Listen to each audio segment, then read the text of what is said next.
ಹಾಸ್ಪಿಟಲ್ಗಳಲ್ಲಿ entry ಆಗೋದು ಕಷ್ಟ ಅದ. ಯಾಕಂದ್ರೆ ನೀವು ಎಂಟ್ರಿ ಆಗೋ ಮುಂದೆ ಮೊದಲು 500 ರೂಪಾಯಿ ನೀವು ಕಟ್ಟಬೇಕಾಗ್ತದೆ, ಡೆಪಾಸಿಟ್ ರೂಪದಲ್ಲೋ ಅಥವಾ ಪಿ ರೂಪದಲ್ಲೋ 500, 200, 300. ಆಮೇಲೆ ಒಳಗಿನ ಮತ್ತೆ ಬೇರೆ ಚಾರ್ಜ್ ಶುರು. ಒಳಗೆ ಹೋದ ತಕ್ಷಣ ರಕ್ತ ಪರೀಕ್ಷೆ, ಮೂತ್ರ ಪರೀಕ್ಷೆ, ಎಲ್ಲ ರೋಗಿಗಳು ಚೆಕ್ ಮಾಡಿಸೋದನ್ನ ರೀ. ಅದಕ್ಕೊಂದು 500, 1000 ಹೆಚ್ಚಾದ್ರೆ 1000, 2000 ಹೋಗೋದಾಗ್ತದೆ. ಯಾಕೆ ಕೇಳಿದ್ಕೊಳ್ಳಿ, ಇಲ್ರಿ ಪರ್ಫೆಕ್ಟಾಗಿ ನಿಮ್ಮ ರೋಗ ಏನಾಗಿದೆ ನಮ್ಗೆ ಗೊತ್ತಾಗಬೇಕಾಗಿ ಅದಕ್ಕೆ ನಾವು ಮಾಡ್ತೀವಿ ಅಂತೇಳಿ. ಅದ್ರೊಳಗೆ ಬ್ರೈನ್ಗೆ ಏನೋ ತ್ರಾಸ ಆಯಿತು, ಮತ್ತೊಂದು ತ್ರಾಸ ಆಯಿತು, ಮೊಣಕಾಲು ನೋವುಗಳು ಬಂದು, ಹೊಟ್ಟಿದ ತ್ರಾಸ ಆಯ್ತು ಅಂದ್ರೆ ಅದಕ್ಕೆ ಮತ್ತೆ ಸ್ಕ್ಯಾನರ್ ಗೀನರ್ ಅವ್ದು ಬೇರೆ. ಇವೆಲ್ಲನೂ ಒಬ್ಬ ಬಡವಗೆ ಸಾಧ್ಯದನ ಇವತ್ತಿನ ವ್ಯವಸ್ಥೆ ಒಳಗೆ ಅಂತ. ಹೀಗೆಲ್ಲ ಅದ. ಮತ್ತು ಬಜೆಟ್ ಯಾರಿಗೆ ಹಾಕಿ ಅಂತ ಕೇಳ್ತಾ ಇದ್ದಾರೆ ಅವರು ನಡಹಳ್ಳಿ ಅವರು. ಮುಂದಿನ ಸರ್ಕಾರಿ ಕಚೇರಿಯಲ್ಲಿ ಭ್ರಷ್ಟಾಚಾರ ಹೋಗಿರ್ತಾರೆ, ಹೋಗ್ಬಿಡ್ಬೇಕು, ಬಜೆಟ್ ಕೊಡ್ತಾ ಇದ್ದಾರೆ, ಅವ್ರ ಪೇಮೆಂಟ್ ಐತಿ, ಎಲ್ಲ ಚಲೋ ಅದಾರ, ಅವ್ರು ರೊಕ್ಕಗಳು ಕೊಡ್ತಾರೆ ಸರ್ಕಾರಿ ಅಧಿಕಾರಿಗಳು. ನೀವು ಕೊಡೋದಿದ್ರೆ ವರ್ಕ ಮಾಡೋದಿಲ್ಲ, ಅವರು ಊರಿಗೆ ಹೋಗಿ ಸ್ವಲ್ಪ ಹೋಗೋದು ಬಿಡ್ತಾರೆ. ಯಾವ ಬೇಕಾದ್ರೆ ಆಫೀಸ್ ಹೋಗೋರು ನೀವು ಕೊಡಬೇಕಾ? ಒಂದು ಸಾಮಾನ್ಯ ಉತ್ತಾರ ಪಡಿಬೇಕಾದ್ರೂ ಸಹಿತ ನೀವು ಕೊಡಬೇಕಾ?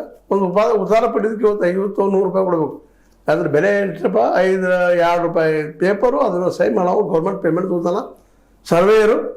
ಅವಾಗ 100, 150, 200 ಶುರು. ಮತ್ತಿನ್ನು ಹಾತ್ನಾಗ ಸಿಕ್ಕಾಯ್ತು ಯಾವ ಬೇಕಾದ್ರು, ಇನ್ಕಮ್ ಸರ್ಟಿಫಿಕೇಟ್ ಬೇಕಾದ್ರು, ಓಡಾಡು ಸಾಯ್ತು. ಎಲ್ಲದಕ್ಕೂ ದುಡ್ಡು. ಹೀಗಾಗಿ ಎಲ್ಲ ಕಡೆ ಭ್ರಷ್ಟಾಚಾರ. ರೂಪಾಯಿ ಬಜೆಟ್ನ ಭ್ರಷ್ಟಾಚಾರ ಕಡಿಮೆ ಐತಿ ಅಂದ್ರೆ ಅದು ಇಲ್ಲ.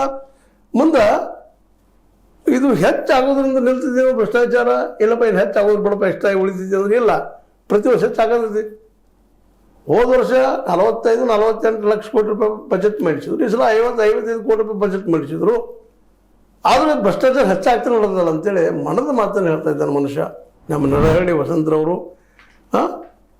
ಅದೇ ಕಾರಣಕ್ಕೆ ಭ್ರಷ್ಟಾಚಾರ ನಿಲ್ತಿದ್ದಾರಪ್ಪ ಅಂತೇಳಿ. ಮತ್ತು ಲಾಸ್ಟಿಗೆ ಅವರು ಹೇಳ್ತಾರೆ ಖಂಡಿತ ಇಲ್ಲ, ಎಲ್ಲ ಆಗೋದಿಲ್ಲ ಅಂತೇಳಿ. ಈ ನೋವುಗಳನ್ನು ಇವತ್ತು ಫೇಸ್ಬುಕ್ದಲ್ಲಿ ಹಂಚ್ಕೊಳ್ತಾ ಇದ್ದಾರೆ ಅವರು. ಈ ಮಾತುಗಳಲ್ಲಿ ಭಾಳ ಸತ್ಯದ, ಯಾವ ಸುಳ್ಳಿದ್ರೊಳಗೆ ನಿಜವಾಗಿಯೂ ಎಲ್ಲರ ಅನುಭವನ ನಡಹಳ್ಳಿ ಅವರು